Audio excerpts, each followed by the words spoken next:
আজকে আমরা কথা বলবো ক্রাশ নিয়ে। ছেলে মেয়ে নির্বিশেষে প্রত্যেকেরই ক্রাশ থাকে, একটা হোক বা অন্য। ক্রাশ ক্রাশ প্রধানত তিন প্রকারের: এক, অ্যাডাল্ট ক্রাশ; দুই, সেলিব্রিটি ক্রাশ; তিন, রিয়েল লাইফ ক্রাশ। তো চলো বেশি জ্ঞান না মেরে আজকে চুলচেরা বিশ্লেষণ শুরু করা যাক। ক্রাশ ক্রাশ হলো জীবনের সেই মানুষ যাকে দেখলে মনের মধ্যে ভালোবাসার সুনামি শুরু হয়ে যায়। ক্রাশ এমন এক মানুষ যার ছবি যখনই মনে দেখা হয় আনন্দে মন যেন একদম ভুর ভুর করে ওঠে। ক্রাশ ক্রাশ এমন একটা মানুষ যার সাথে ওয়ান সাইডেড লাভও যেন একটা আলাদা ধরনের প্রেম মনে হয়। না না, বেশি রোমান্টিক হলে চলবে না। ক্রাশ ক্রাশ এই হলো সেই মানুষ যে তোমার প্রপোজাল অ্যাকসেপ্ট করবে না জেনেও অন্ধের মতো ভালোবেসে যাও, কিন্তু এই ক্রাশই হলো যত নষ্টের গোড়া। এই ক্রাশের ছবিতেই ফেসবুক প্রোফাইল খুলে লাইক ঠুকতে ঠুকতে তোমার ফিঙ্গারপ্রিন্ট কখন উঠে যাবে তুমি সেটা টেরও পাবে না, কিন্তু তোমার ক্রাশের ছবিতে লাইক ঠোকা শেষ হবে না। তারপর দেখা যাবে তোমার ফোনে আনলক করতে পারছো না। যদিও আইফোন হলে আলাদা কথা। সেম জিনিস ইনস্টাগ্রামের ক্ষেত্রেও, শুধু এখানে খাটনিটা একটু কম। লাভ রিয়াক্ট দিলেই হয়ে গেল, কিন্তু এই রিয়াক্ট দিতে দিতেই তোমার লাইফে কখন লোহার মতো মরিচা ধরে ঝরঝর করে পড়ে যাবে তুমি ধরতেও পারবে না।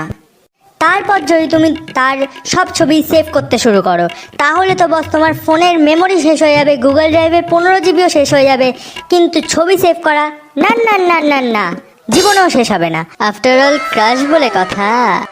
কিন্তু এই ক্রাশ হলো এমন এক প্রাণী যাকে তুমি হাজার রকমের কেন কোটি রকমের ভালো কমপ্লিমেন্ট দিয়ে দিলেও তো আগেও তোমাকে পাত্তা দিত না, এখনও তোমাকে পাত্তা দেবে না। এই তো গেল রিয়েল লাইফ ক্রাশের কথা।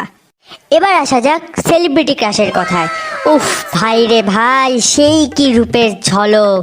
লাইফে আর যাই হয়ে যাক না কেন ভাই রে ভাই, ওই রূপের ঝলক ভোলা যায় না বস।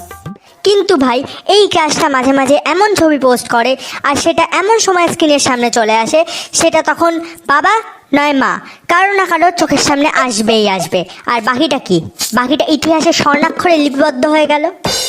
আর আরেকটা যেটা ছিল ওটার কথা আর বললাম না, থাক। ওটার ব্যাপারে বলতে গেলে আরও অনেক কিছু উঠে আসবে কি, তাই তো? যাই হোক, কিন্তু এই ক্রাশ শব্দটা একটা আলাদা ইমোশন আছে।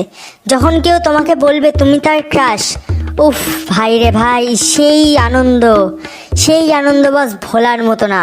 সত্যি কথা বলবে কিন্তু ভাই তোমার যদি জিএফ বা বিএফ, আই মিন গার্লফ্রেন্ড বা বয়ফ্রেন্ড কিছু একটা যদি থাকে তোমার, তাহলে এই ক্রাশ শব্দটার থেকে অপছন্দের শব্দ আর দুটো নেই। ভুল করেও যদি তুমি তোমার ক্রাশের ছবিতে একটা লাভ রিয়াক্ট দিয়ে দাও আর তোমার সেই বয়ফ্রেন্ড অথবা গার্লফ্রেন্ডের কোনো এক হারামজাদা বন্ধু যদি সেটা তার কানে ফুস মন্ত্র দিয়ে ঢুকিয়ে দেয়, ব্যাস বাকিটা তোমার লাইফটাই বরবাদ হয়ে গেল।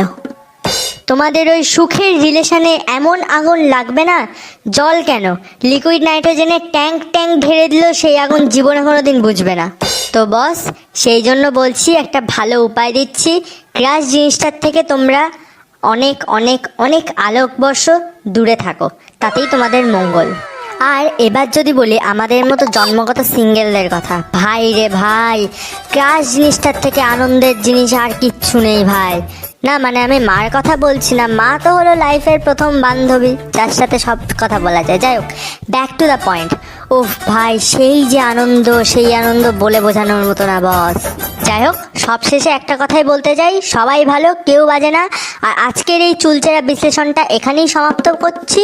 সবাই ভালো থেকো, সুস্থ থেকো, হেব্বি ভিডিও বানাবো এবার, ঠিক আছে? পরের ভিডিওতে আবার দেখা হবে। চলো টাটা, বাই বাই, দেখা হচ্ছে আবার পরের ভিডিওতে। পল্টু, এই পল্টু, আরে গেলি কই রে? ওরে গাধা, সন্ধে 8টা বেজে গেছে অলরেডি। হেটারদের আসার সময় হয়ে গেল, ওদের স্বাগতম জানাতে হবে তো। এমা, রেকর্ডিং অফ করে নিস? সেরেছে রে। ওরে পল্টু, রেকর্ডিংটা অফ কর।